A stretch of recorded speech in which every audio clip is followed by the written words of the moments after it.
श्रीमद् भगवद गीता भारतीय संस्कृति के एक महत्वपूर्ण धार्मिक ग्रंथ है जो हिंदू धर्म के सबसे महत्वपूर्ण ग्रंथों में से एक है। यह महाभारत के शांति पर्व के अंतर्गत 18 अध्यायों में लिखा गया है। यह भगवान कृष्ण द्वारा अर्जुन को दिए गए उपदेशों पर आधारित है। यहाँ हम श्रीमद् भगवद गीता का पूरा सार बताने जा रहे हैं। गीता के पहले अध्याय में धृतराष्ट्र अपने विस्मय का वर्णन करते हुए गीता के महत्व को समझाते हैं। अर्जुन अपनी हिंसा भावना को नियंत्रित करने के लिए भगवान कृष्ण से सलाह मांगते हैं। गीता के दूसरे अध्याय में भगवान कृष्ण अर्जुन को यह बताते हैं कि समस्त धर्म एक बिंदु से उत्पन्न होता है और एक ही बिंदु से अविनाशी बनता है। उन्होंने जीवन जीने के नियमों को बताया और अर्जुन को धर्म का पालन करने के लिए प्रोत्साहित किया।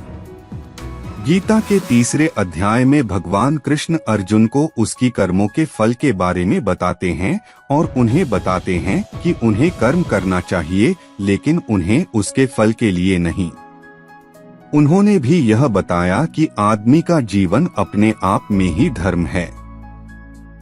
गीता के चौथे अध्याय में भगवान कृष्ण बताते हैं कि समस्त कर्म भगवान के लिए होते हैं और उन्हें अर्पण करना चाहिए। उन्होंने अर्जुन को यह बताया कि योग का अर्थ है देवताओं के लिए कर्म करना। गीता के 5वें अध्याय में भगवान कृष्ण ज्ञान और कर्म के संबंध को समझाते हुए बताते हैं कि ज्ञान का अर्जुन के अंदर अभाव है, जिसके कारण वह कर्म से दूर रहता है। उन्होंने उसे ज्ञान के विभिन्न पहलुओं को समझाया और उसे यह समझाया कि कर्म बिना ज्ञान के अधूरा होता है। गीता के 6ठे अध्याय में भगवान कृष्ण मन को शांत करने के उपाय बताते हुए बताते हैं कि मन को अपनी वश में कैसे लाया जा सकता है। उन्होंने यह भी बताया कि आत्मा हमेशा सच्ची प्रेम और शांत के साथ एकरूप होती है। गीता के 7वें अध्याय में भगवान कृष्ण भक्ति के अर्थ और महत्व को समझाते हुए बताते हैं कि सबसे उत्तम भक्ति है कृष्ण को पूर्ण श्रद्धा के साथ याद करना। उन्होंने भी बताया कि भक्ति के लिए जरूरी है कि आदमी जीवन में आदर्शों को अनुसरण करे। गीता के 8वें अध्याय में भगवान कृष्ण आत्मा के स्वरूप को समझाते हुए बताते हैं कि आत्मा अजर अमर होती है और यह मृत्यु के बाद भी जीवित रहती है। उन्होंने भी यह बताया कि आत्मा को जानने के लिए मनुष्य को योग करना चाहिए। गीता के 9वें अध्याय में भगवान कृष्ण अपने सामान्य स्वरूप को समझाते हुए बताते हैं कि वह सबका पिता होता है और सभी जीवों के लिए समान रूप से दया करता है।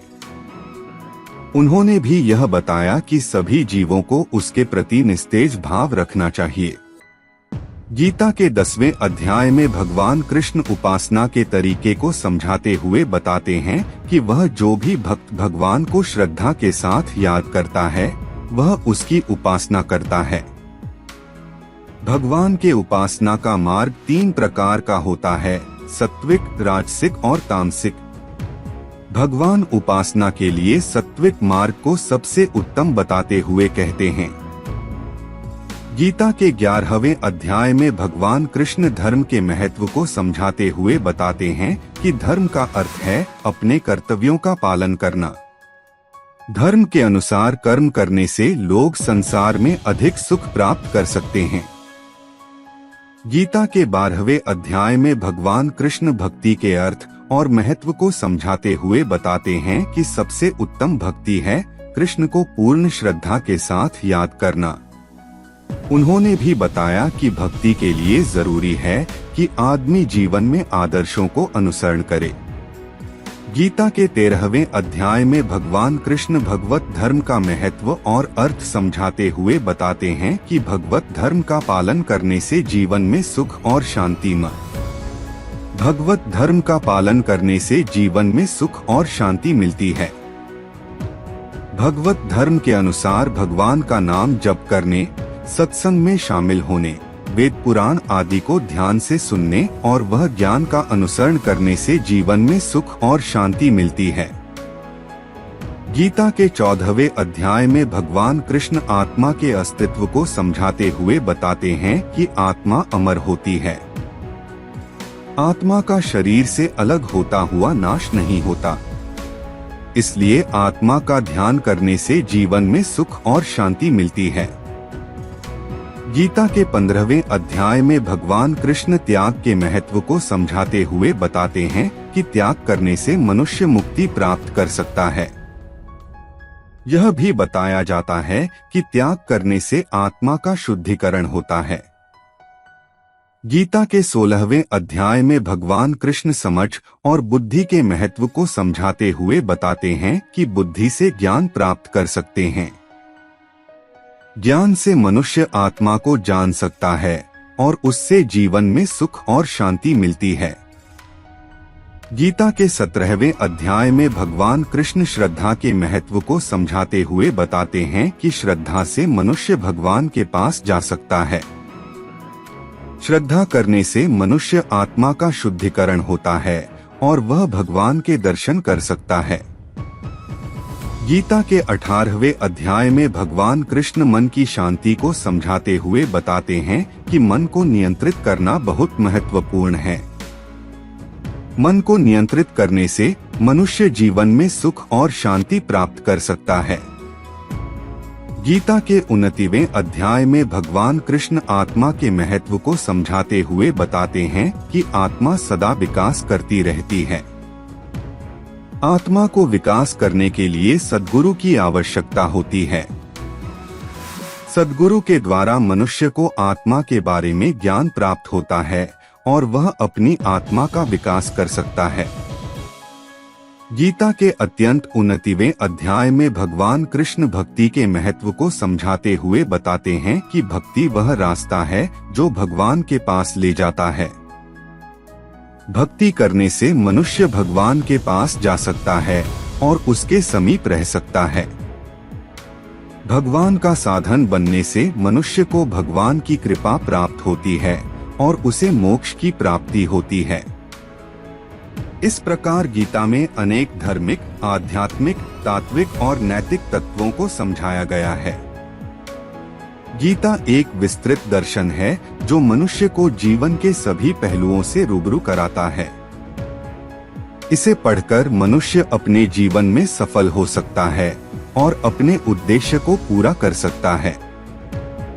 इसलिए गीता धर्म और ज्ञान का अद्भुत संगम है जो मनुष्य को जीवन के असली मूल्य को समझने में मदद करता है। गीता का सार यह है कि मनुष्य अपने कर्तव्य के पालन में जुट जाए और आत्मज्ञान के मार्ग से आत्मा का विकास करे। इससे मनुष्य अपने जीवन में सुख, शांति, आनंद और सफलता प्राप्त कर सकता है। गीता अध्याय 18 के अंतिम श्लोक में बताया गया है कि जो मनुष्य अपने कर्तव्यों का पालन करता है और अपने संसार में कर्मों के माध्यम से आत्मा का विकास करता है, वह मुक्ति को प्राप्त होता है। इसलिए गीता मनुष्य को अपने कर्तव्यों के प्रति जागरूक बनाती है और उसे अपने जीवन में सही मार्ग दिखाती है। गीता जीवन में संतुलन, अनुशासन, सही निर्णय लेने की कला और उद्देश्य प्राप्ति के लिए सही मार्ग दिखाती है। गीता में बताया गया है कि जीवन का उद्देश्य न सिर्फ दुखों से बचना है, बल्कि संसार के दुखों को कम करना और अपने आत्मा का विकास करना है। गीता में धर्म का अर्थ न सिर्फ धार्मिक कर्तव्यों का पालन है, बल्कि अन्याय के खिलाफ लड़ाई लड़ना भी है। यह एक सच्चा धर्म है जो मनुष्य को अन्याय के खिलाफ लड़ने के लिए प्रेरित करता है। गीता में अनेक महान व्यक्तियों की जीवन की कथाएं दी गई हैं, जो अपने जीवन के उदाहरणों के माध्यम से लोगों को सही मार्ग दिखाते हैं।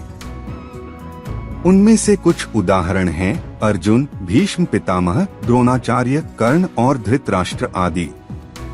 गीता में बताया गया है कि कर्म और ज्ञान एक साथ चलना चाहिए। कर्म बिना ज्ञान के व्यर्थ हो जाता है और ज्ञान बिना कर्म के निष्फल हो जाता है। ज्ञान और कर्म दोनों को एक साथ चलाने से व्यक्ति को सही मार्ग दिखाई जाती है और उसे उसके उद्देश्य तक पहुंचने में मदद मिलती है। इसके अलावा गीता में आत्मा के अस्तित्व के बारे में भी बताया गया है।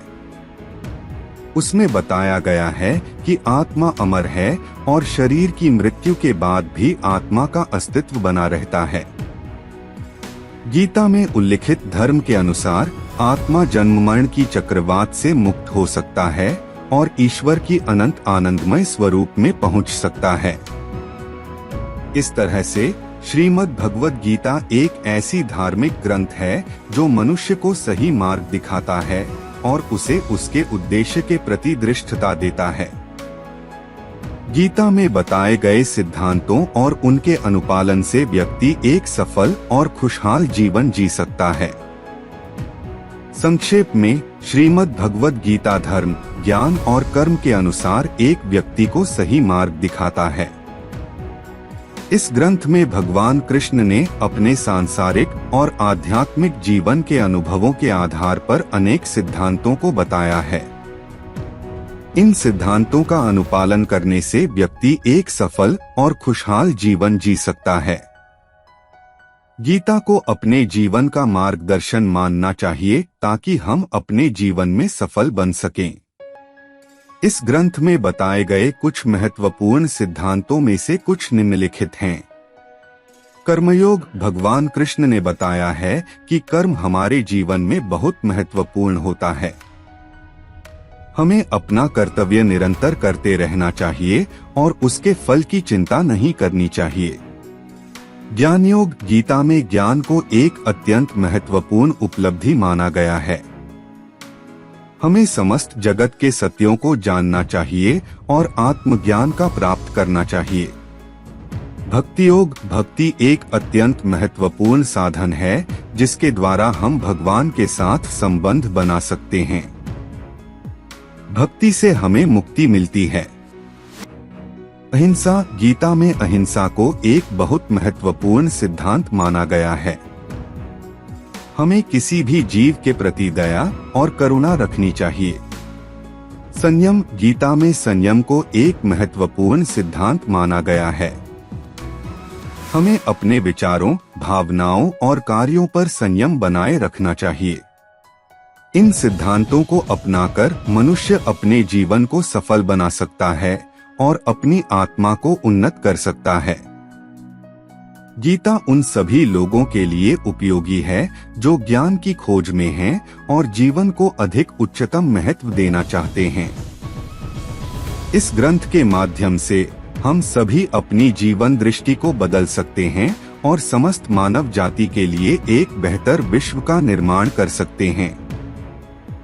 गीता में बताए गए सिद्धांतों के माध्यम से हम जीवन के समस्याओं का समाधान कर सकते हैं।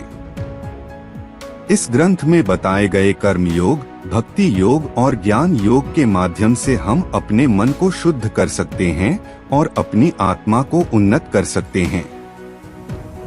गीता में कहा गया है कि कोई भी कर्म छोटा या बड़ा नहीं होता है। हमारा कर्म हमें उसके फल के रूप में मिलता है।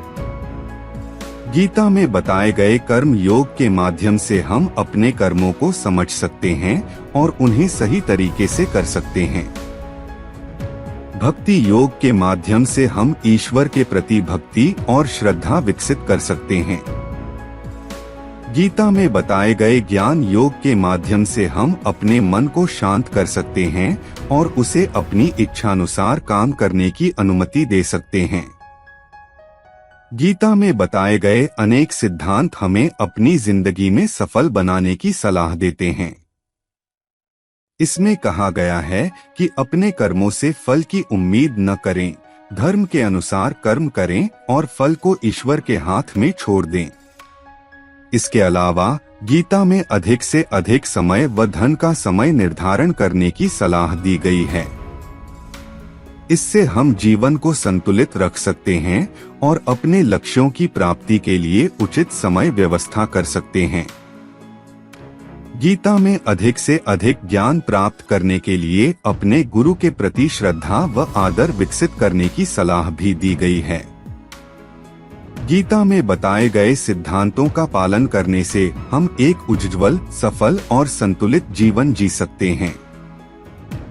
इस प्रकार गीता महापुरुषों का ग्रंथ है जो हमें अपनी जिंदगी में समस्याओं से निपटने और सफलता प्राप्त करने के लिए जरूरी सिद्धांतों का ज्ञान देता है। गीता में बताए गए ज्ञान, भक्ति और कर्म योग के माध्यम से हम अपने जीवन को संतुलित, सकारात्मक और खुशहाल बना सकते हैं। इसलिए जब भी हमें जीवन में समस्याएं या कोई भी मुश्किल आती है, हमें गीता के उपदेशों को ध्यान से सुनना चाहिए और उन्हें अपने जीवन में लागू करना चाहिए। इससे हम अपने जीवन में सफलता प्राप्त करने के साथ साथ आत्मविश्वास और आध्यात्मिक उन्नति भी प्राप्त कर सकते हैं।